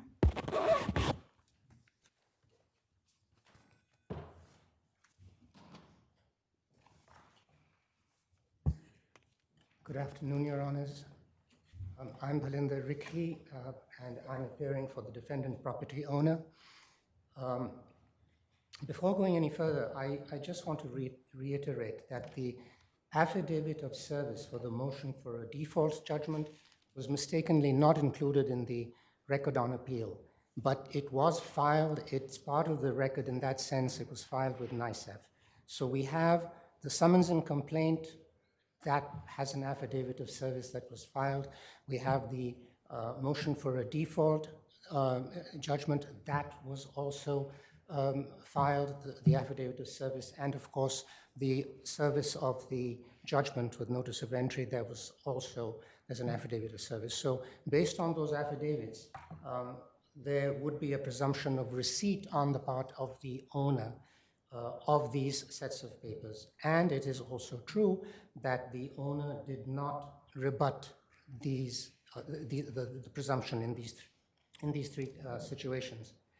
However, when addressing the issue of reasonable excuse, and we take a look at the summons and complaint, there I believe the court would be inclined, hopefully, to exercise its discretion and find that the excuse for not joining issue in a timely manner was reasonable. And this falls on insurance company error, insurance company failure. It's basically the claims adjuster put in an affidavit, it's in the record. He said it was my fault. When I initially got the case, the policy indicated that Avo Construction was the primary named insured. The additional insured was the property owner. I didn't understand that. I didn't realize that. And I should have set up a defense for the property owner at the same time as I did for the But wasn't the owner served with a motion for a default judgment? I beg your pardon, Your The Honor? owner was served with a motion for the default judgment, right? The motion for a default judgment, yes. So how come the owner doesn't call up the insurance company and say, how come you're not defending me? Seems to me, if there's no, right, that's like the minimum that should be done. It's not enough. I mean, it's one thing to say insurance company error, but the owner knows everything that's going on and does nothing. Well, we're assuming, I mean, it's a presumption.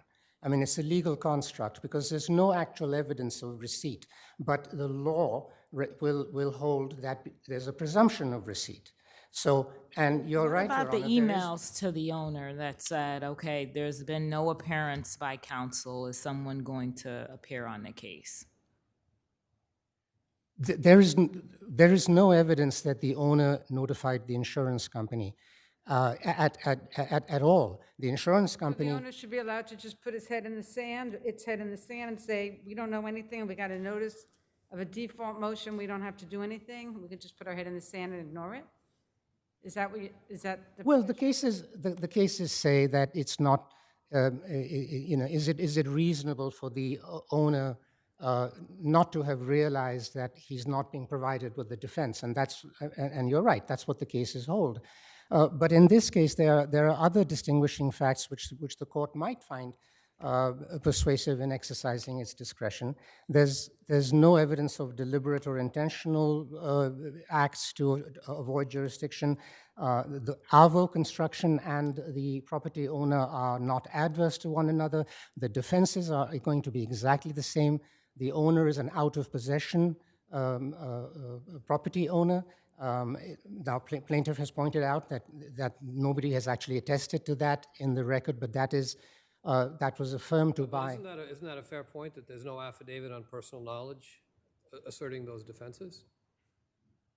Asserting what, Your Honor? The defense of that you're an out-of-possession owner. There's nothing on personal knowledge.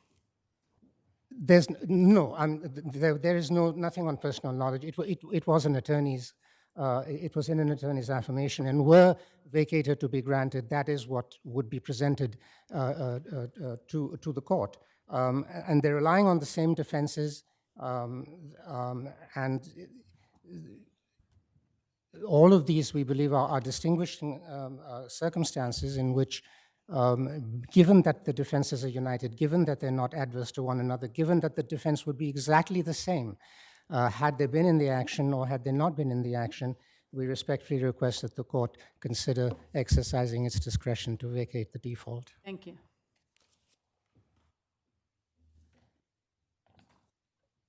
May it please the court, Dallin Zachary from the Grand Daily firm on behalf of the plaintiff respondent. I believe this panel has already demonstrated that it understands the issues. But how do you respond to your adversary's point that essentially there was an unintentional error by the owner of not forwarding or not getting the matter assigned to counsel?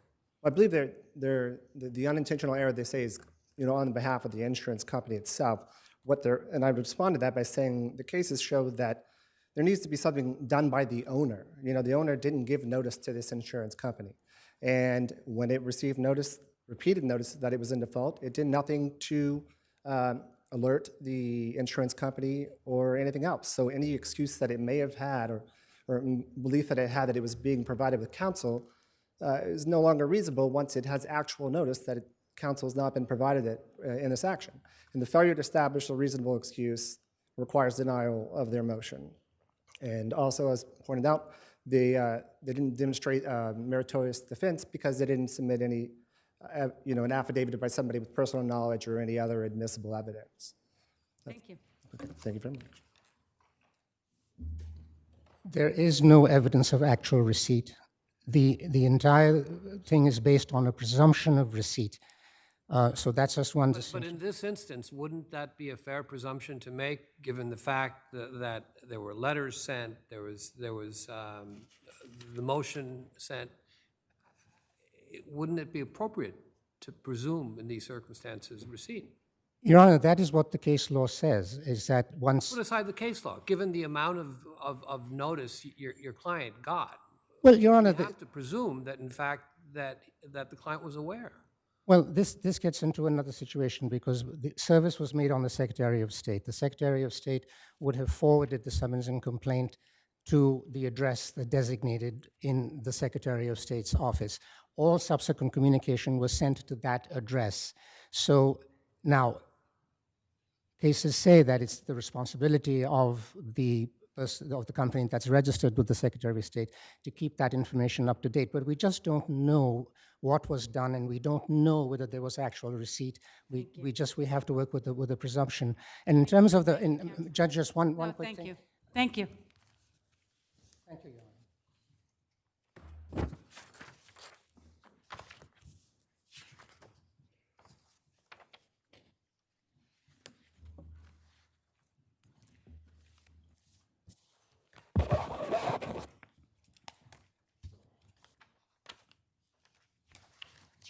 Go ahead. Good afternoon, Your Honors. My name is Angela Lee of Schlamstone and Dolan, and I'm here to introduce my co-counsel, Gabriel Doble, who is appearing pro hoc vice today by permission of the court for appellant. Go ahead.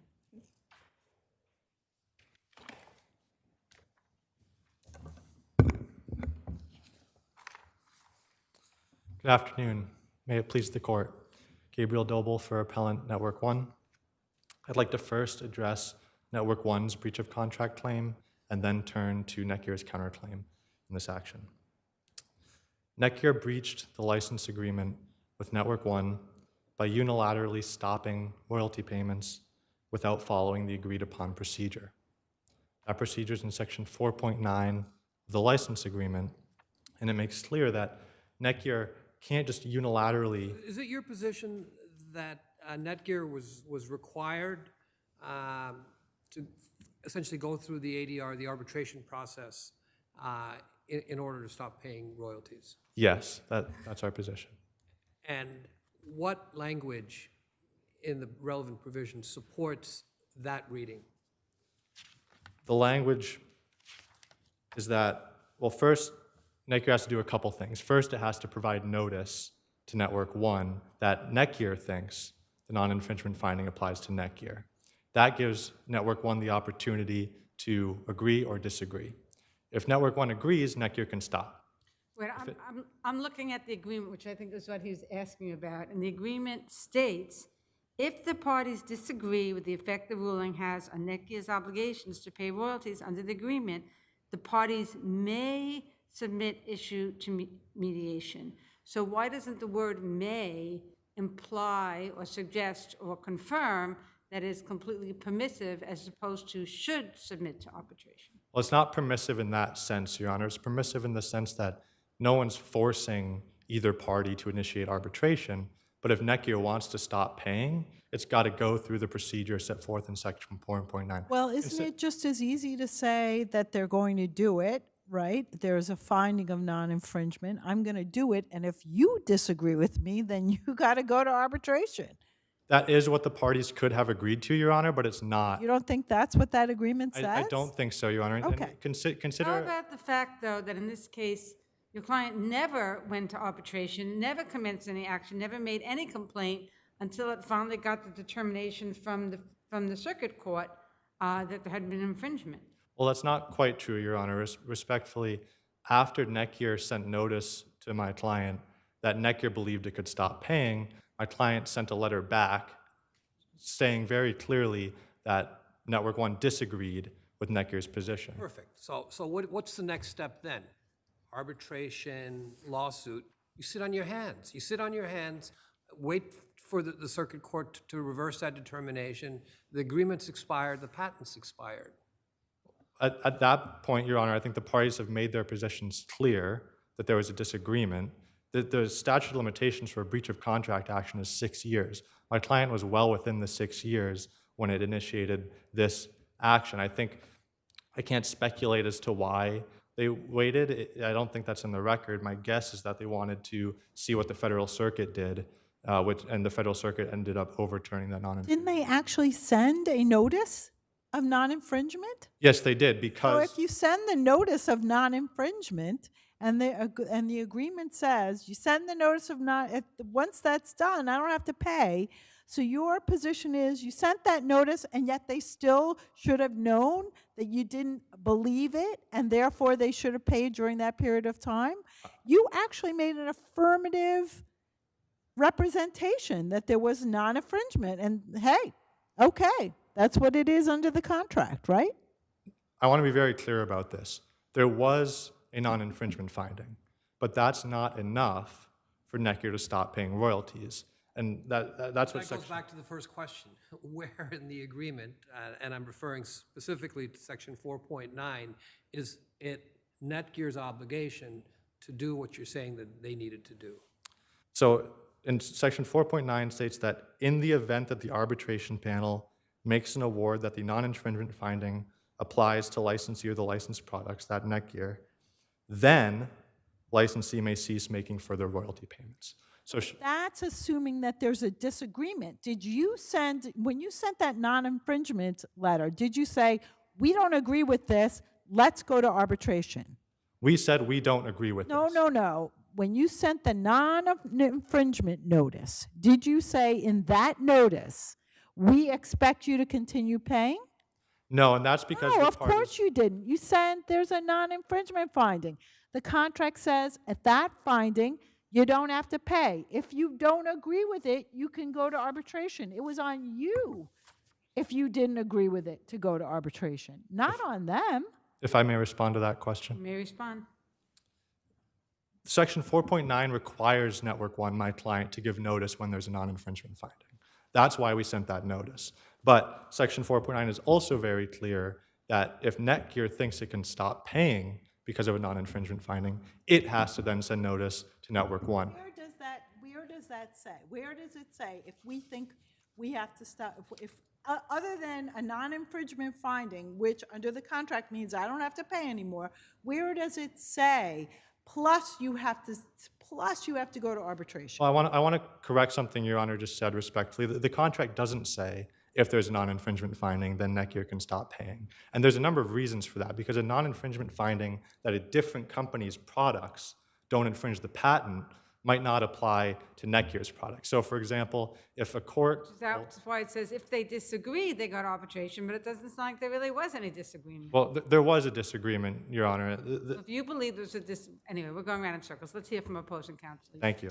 Rebuttal time. May it please the court, Matthew Reed of Wilson, Sonsini, Goodrich, and Rosati on behalf of Respondent Netgear. I want to address the issues that the court was just asking Mr. Doble about with respect to Network One's affirmative claim. Make 3 brief points. First, there can be no disputed fact asserted here. Both parties moved with cross motions for summary judgment. So we all Let me agree. just ask you, isn't it true that Network One stipulated that the non-infringement finding applied to your product, applied to your license agreement? Yes, right? multiple So there's no times. question. They stipulated to that. It's not like they said there's an issue of fact with respect to that. Is that correct? Exactly correct. The record When at they 319 sent the to 323 non-infringement says that. finding, did they say, but we don't think you're relieved from paying?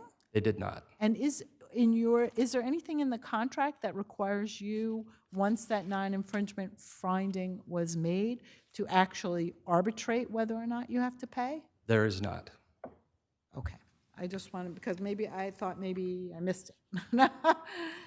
Unless the court has specific questions, we respectfully Well, I request- want to talk about the cross motion for. Okay, great. Do you have specific questions, or would you like me to address I think it? you say that it's all barred by the statute of limitations, correct? That is appellant's right. position. And you're saying that There are none of it questions of is fact. barred?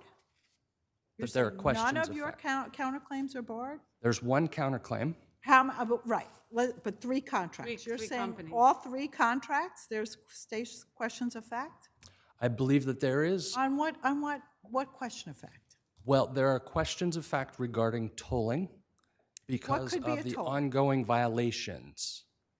Every time a contract is breached, and it's breached and breached and breached and breached, I don't think what else could possibly have told? The other issue that's also addressed in our briefs, Your Honor, is that there was a stopple because they were concealing each of those sequential contracts that they signed with more favorable terms. So Netgear was not in a position to discover the fact that it was... Did Netgear take any were there any affirmative actions which would support estoppel here? There was an audit that Netgear initiated in the year 2015. And during the course of that audit, Netgear tried to discover all of the details about the prior not answering the agreements up to question. that point. Were there affirmative actions by Network One? Affirmative statements that you relied on, for example, that maybe give support for estoppel? It is the concealing, the acts of concealing those agreements that we rely on. So other than Netgear's counsel's statement that Network was unwilling to cooperate in the 2015 audit, is there other evidence of fraud, misrepresentation, or deception that would toll the statute of limitations? With respect to, as I think maybe Justice Scarpella, if I'm pronouncing that right, got to, there were a total of 3 different contracts, the third being the Shortel agreement, and that Shortel agreement fell within the statute of limitations. So that's not barred for That's sure. a different argument altogether. And the other, you're trying to bootstrap through continuing representation. I mean, that's your position, but aren't we dealing with different actors, different events, different contracts, et cetera, et cetera? It's clear you understand our argument, Your Honor. Let's hear from opposing counsel. Thanks.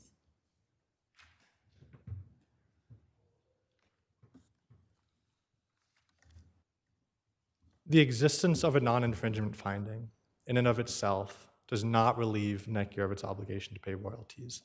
The contract sets forth a procedure for then determining whether and when, based on that non-infringement finding, Netgear can stop paying royalties. And what that section says is that in the event that Netgear wins the arbitration, they can stop paying. It doesn't say anything about what happens if There's Network... no, what if you agree? What if you agree that there's a non-infringement finding? You're saying you still have to go through arbitration? Unless we agree that that non-infringement finding applies to Netgear, Maybe you do, yeah. You're, but, so where, if we did, that's what I'm then saying. yes. Where does it say that? It doesn't say that at all, anywhere. It doesn't say it. It doesn't say, we have to agree that you don't have to pay on a non-infringement finding. What it does say is if we don't agree, then we can arbitrate it. But it doesn't say anything about requiring arbitration. What it says is if the parties disagree, then either party can initiate arbitration. And it also, what it says about that arbitration... Permissive. Agreed? Permissive, not mandatory? In a certain sense. Consider a situation where a teacher says to their students, if you need to use the restroom, you may ask me for a hall pass. In the event that I award you a hall pass, you may go use the bathroom. No one's forcing the students to ask for a hall pass. But if they want to go use the bathroom, they've got to go through that procedure. They've got to ask for a hall pass. The same thing is true here. And I want to point something out which I think is important. When it describes what happens after the arbitration, it says that if Netgear wins, it can stop paying.